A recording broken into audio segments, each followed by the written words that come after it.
Hello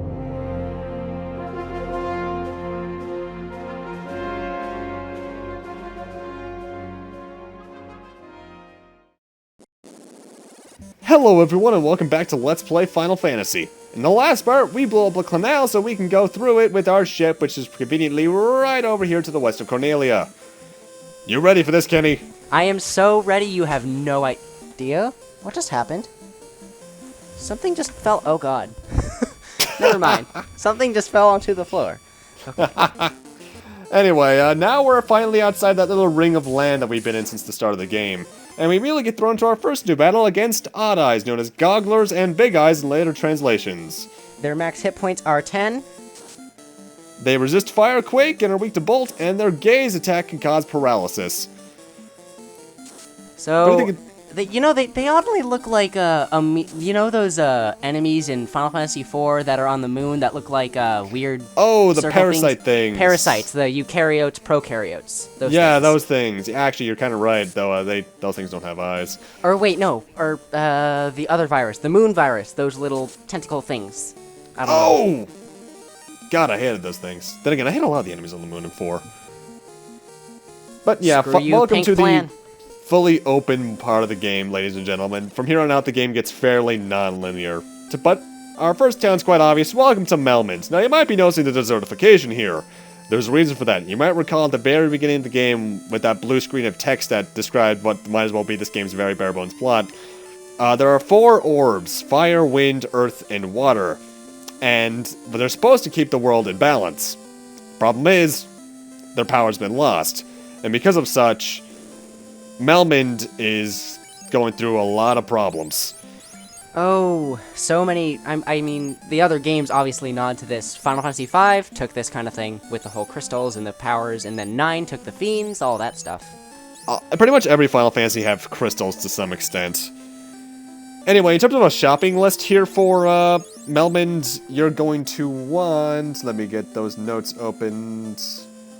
There you are. You're going to want to get your White Mage if you have one. You probably should, because I've never seen a person play this game without one. Heal 2, Cure 3, and Life. And for a Black Mage or Red Mage, you're going to want Fire 3. Now, Heal 2 is especially good, because it's glitched in the NES version. It's actually Heal 3. So, therefore, you can heal your entire party or damage an entire thing of undead enemies for a lot more than a Heal 2 spell. Which is decent. So there is no heal, or is there a heal 3 in this game? So you'll technically have 2 heal 3s in the game. There's technically 2. I love glitches like that. Anyway, our next destination, if you saw it on the map, is this little triangular peninsula thing right here. We want to get that very bottom of it to the very north of the screen, like that, and head west. This will get us to our next destination. I call it the Crystal Lake area. It's the very north, very southeastern part of the map, because thankfully this game map loops like a lot of RPGs should. In fact, what's an RPG? I don't think I've ever played an RPG that doesn't have a map loop. That doesn't make any sense, because that would explain why the world is flat. Well, the world's supposed to be round, obviously, so that's why they did it. Exactly, that's why it loops. Either way, welcome to the Crystal Lake area. There's a lot of stuff we're going to need to do here. But we're going to start it off with a new enemy, giants known as Hellgigas in later translations, 240 HP. Nothing really special about them, right? Yeah, well, they can hit hard if you're under-leveled, but I'm fairly over-leveled. In fact, I will say this for a fact. This is going to be the last playthrough I ever max out my levels in, because doing that in RPGs has been a tradition at this point, pretty much, aside from Golden Sun. But that's done from here on out, because that grinding takes far too long, and in later Final Fantasies, oh boy. What's the max level in this game? 50. Just like Mario RPG, where the max level is 30. Weird. Dragon Quest 1 had the max level of 30 as well. I think it had something to do with either technical limits or something at the time or something. I'm not sure. Makes sense with the HP limit being 999 instead of 9,999. I'm not even sure if the max HP limit's that high. I think it's like 500. I'm not even sure. And keep in mind, I'm technically considered a professional by my friends at this game. It's just the fact that there's a lot of stuff that this game I never really got on my way to learn.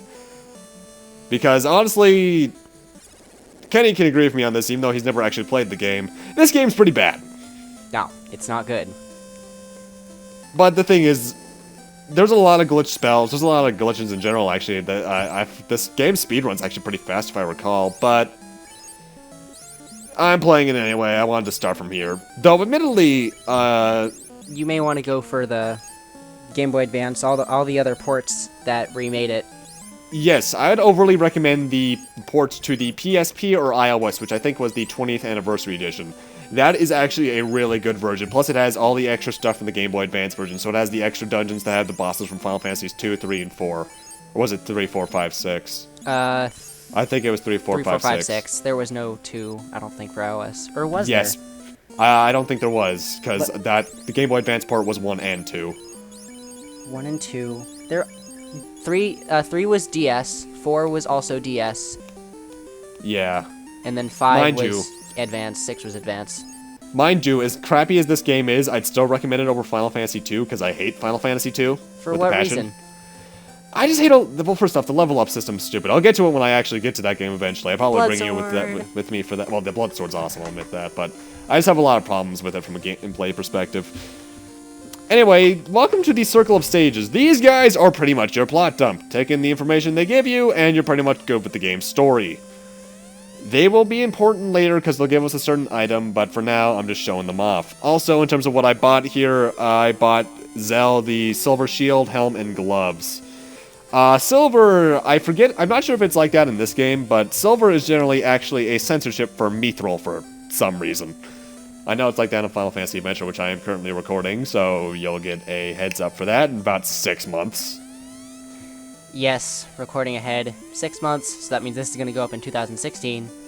And then Roughly. What's playing right now is Battle Network 5. Speaking of which, you reached 100 subscribers during that, I saw. Congratulations, sir! I am so happy, you have no idea. I don't act like it much, but that's because I'm a very implosive person. Well, I mean, I've seen you happy, and I know when you're happy. Regardless of your tone. It's very easy to notice when I'm happy, because I do have a slightly higher-pitched voice. And then when you're sad or angry, you have a low-pitched voice. Not really. Well, my voice is naturally low-pitched, especially when I go for this. You must die! I would hope that you never play the CDI games, but if you do, voice Ganon. Oh, I want to do those. I want to do them so badly. You have no idea. Anyway, time for our next destination. We want to head west and south of Melman to this place. This is the Earth Cave.